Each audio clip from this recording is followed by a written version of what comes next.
Hello friends, আজি মই আপোনালোকৰ ওচৰত চন্দ্ৰায়নৰ বিষয়ে গুৰুত্বপূৰ্ণ 20টা মান প্ৰশ্নৰ উত্তৰ লৈ আহিছোঁ। আশা কৰোঁ আপোনালোকৰ ভাল লাগিব আৰু যিসকলে গ্ৰেড 3 আৰু গ্ৰেড 4 ৰ এক্সাম দিম বুলি ভাবি আছে তেওঁলোকৰ বাবে এনেকুৱা প্ৰশ্নৰ উত্তৰে আহি থাকে। সো ভিডিঅ'টো স্কিপ নকৰি শেষলৈকে চাই থাকক। আজিৰ 1 নম্বৰ প্ৰশ্নটো হ'ল, কোনখন দেশে প্ৰথমে চন্দ্ৰত পানী আৱিষ্কাৰ কৰিছিল? ইয়াৰ শুদ্ধ উত্তৰটো হ'ব ভাৰত। 2 নম্বৰ, কোনটো গ্ৰহক পৃথিৱীৰ ভগ্নী বুলি কোৱা হয়? শুক্ৰ গ্ৰহক। 3 নম্বৰ, কোনখন দেশত প্ৰথমে সূৰ্য উদয় হয়? জাপানত। 4 নম্বৰ, কোনটো গ্ৰহৰ পৰা সেউজীয়া পোহৰ নিৰ্গত হয়? ইউৰেনাছ। 5 নম্বৰ, শীতকালীন গ্ৰহ বুলি কোনটো গ্ৰহক কোৱা হয়? বৃহস্পতি। হেল্ল' ফ্ৰেণ্ডছ, ইয়াৰ মাজতে মই এটা কথা ক'ব বিচাৰোঁ, মই অপশ্যন নথকাকৈ অকল এনচাৰটোহে আপোনালোকৰ লগত শ্বেয়াৰ কৰি আছোঁ। আপোনালোকৰ যাতে বৰিং নহয়, আপোনালোকৰ সময়ো বাচি যাব। মই খালি এনচাৰটোহে দি দিছোঁ, অপশ্যন নিদিয়াকৈ। ভিডিঅ'টো চাই থাকক। 6 নম্বৰৰ প্ৰশ্ন, পৃথিৱীৰ আটাইতকৈ নিকটতম গ্ৰহ কোনটো? শুক্ৰ।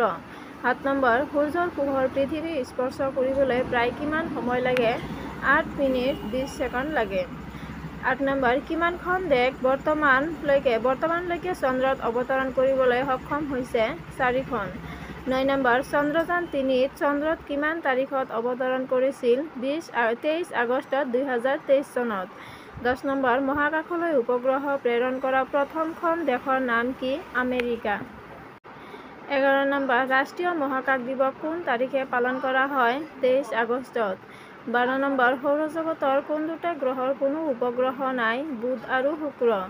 13 নম্বৰ, মহাকাশলৈ যোৱা প্ৰথমজন ভাৰতীয় মহাকাশচাৰী কোন আছিল?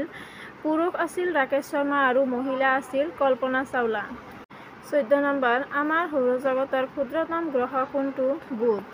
15 নম্বৰ, মংগল গ্ৰহক কি বোলে? ৰঙা গ্ৰহ বোলে।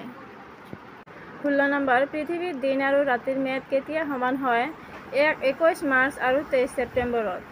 17 নম্বৰ, মহাকাশত কৃত্ৰিম উপগ্ৰহ উৎক্ষেপণ কৰা বিশ্বৰ প্ৰথম দেশ কোনখন? ছোভিয়েট ইউনিয়ন, ৰাছিয়াৰ। 18 নম্বৰ, প্ৰত্যেক ক্ৰিয়াৰে এক সমান আৰু বিপৰীতমুখী প্ৰতিক্ৰিয়া থাকে শীৰ্ষক পদাৰ্থবিজ্ঞান কোনে আগবঢ়াইছিল? Sir Isaac Newton. 19 নম্বৰ, কোনটো ভাৰতৰ প্ৰথমটো কৃত্ৰিম উপগ্ৰহ? আৰ্যভট্ট।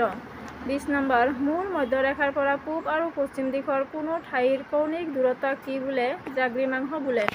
ফ্ৰেণ্ডছ, যদি আপোনালোকৰ মোৰ ভিডিঅ'টো ভাল লাগে তেনেহ'লে লাইক, কমেণ্ট, শ্বেয়াৰ কৰি দিব আৰু মোৰ চেনেলটো ছাবস্ক্ৰাইব কৰা নাই যদি তেনেহ'লে ছাবস্ক্ৰাইব কৰি দিব।